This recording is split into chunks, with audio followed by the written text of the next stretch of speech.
Really happy and pleased to announce that Spencer Pryor has been appointed as Technical Director for Football Federation Tasmania, a really exciting appointment for us. We've been without someone in the role now for several months, and while the work's been ticking over, we obviously have Spencer on board sporadically over the next couple of months until he transitions down here fully in October.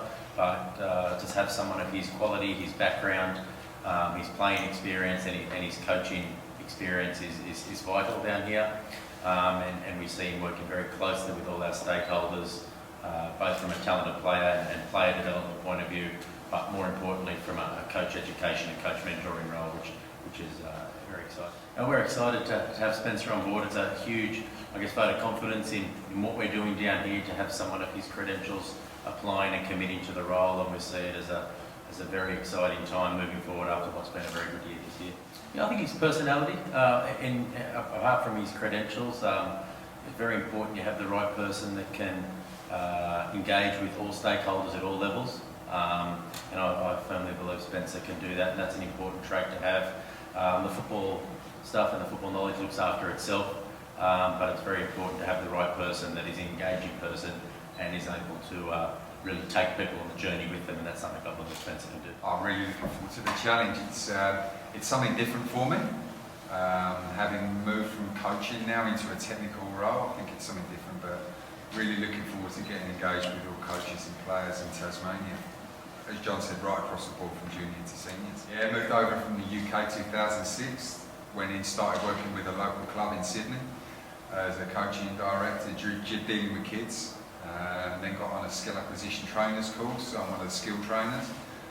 Then went from there to working with the Matildas as the assistant, head coach of the Young Matildas, and having worked a little bit at the AIS with the boys program there as well. So, yeah, developing my coaching skills, and now looking to transition and make that and work with coaches here as well. Do you know what? I'm going to cover across the board. I'm here and I'm going to be all-encompassing. I'll be out, certainly working with the juniors and seniors. The NPL stuff, it's all set up now. I'll be wanting to make sure that's set up properly from a coaching perspective. But certainly going and helping around the schools, supporting Anthony in the work that he's doing.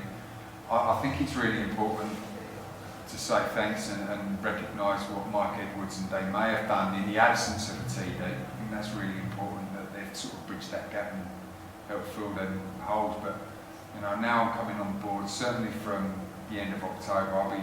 Once the season starts up again, the clubs get back on board in January, I'll be straight up, I'll be on the road, rubber to the road and getting out and going and helping these clubs. From juniors right through to seniors.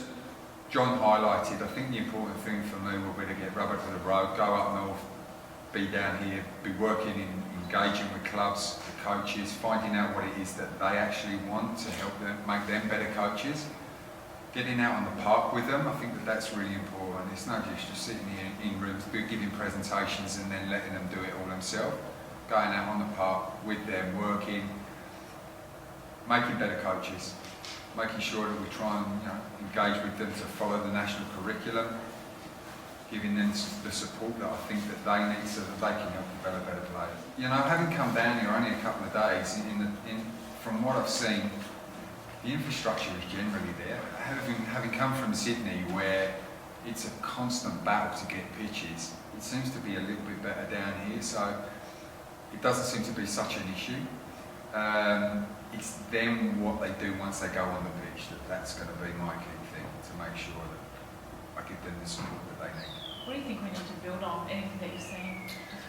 No, look, we've got the NPL is all up and running, which is a fantastic achievement for the FFA to get that all up and running. I believe that the clubs all down here have supported it. There might be issues still within it while it's sort of in its teething stage, but I think that it'd be important to give them the support and direction that I think that they need. Working underneath that from the grassroots, I think it's important for player retention, making sure that if we're getting kids coming into football, I want to keep them in football. I don't want them using football as then to go off and play something else after that, I think. And we can do that by engaging with those kids, giving them a product that really then leads to them wanting to stay in football. Again, that's going to be another part of the role.